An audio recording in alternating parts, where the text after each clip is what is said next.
Hi everyone, Gina here. All right, I wanted to go over a proper crunch because you can crunch all day long and you can check off all of those days of crunches, but if you're not doing it properly, then you're not effectively working your core. So I'm going to take you through how to do this crunch, a few things to avoid, and a few ways to really maximize each and every crunch. All right, so taking it down to the ground, you want to place those feet on the ground and slowly lower down onto the mat. Fingertips are going to become behind your neck. And as you crunch up, you want to crunch directly up overhead. So one thing that a lot of people do is they crunch like this. So they're crunching directly in front of them, where you want to crunch directly up overhead. So I like to imagine that I have a string that's attached to my tummy, and as I'm crunching, it's almost as if you're using that string to pull yourself up. So all of the focus is in your core. Fingertips come behind the neck. Another mistake that people make is they use their hands to force themselves up into the crunch.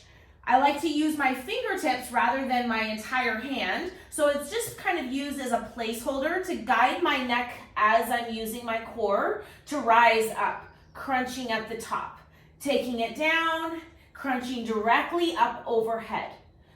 Another thing you want to remember to do is to breathe, okay? So as you're coming up, you're exhaling all of that air out of your lungs, squeezing, engaging, and then lowering back down. So inhale and then exhale. Let all that air come out, squeeze, engage, and slowly lower down. You can even use your hand to place on your abs and feel those abs firing off. You might even feel a little bit of some shaking, which means you're fully engaging your core and taking it down. One other tip is you have your feet planted on the ground, and just like we have our fingertips lightly behind our neck, those feet are not meant to be gripped into the mat.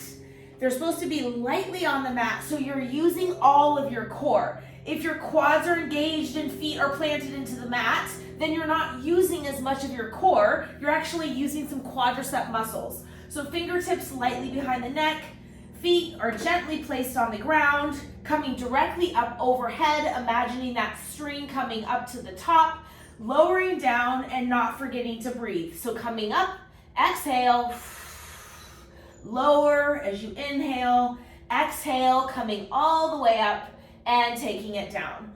One other tip is you notice that my arms are butterflied open. This helps to really engage just that center core, whereas if my arms and elbows are touching, then I'm more likely to be using my fingers or my hands to pull myself up. So butterflying those fingers open, or those elbows open rather, coming directly up overhead, just helps you to really engage and isolate that core. All right, so there you have it. How to do a proper crunch. I'm really excited for you to dig in. This isn't just about building those abs, while they are nice, but as we're doing this, we're actually strengthening and improving our posture and strengthening our lower back. So have some fun with this. If you have any questions, let me know. But remember, it's all about effectively working your core. We're not just going through the motions just to check it off of our calendar. We actually want every single rep to count. All right, my friends, let's have some fun and get to crunching.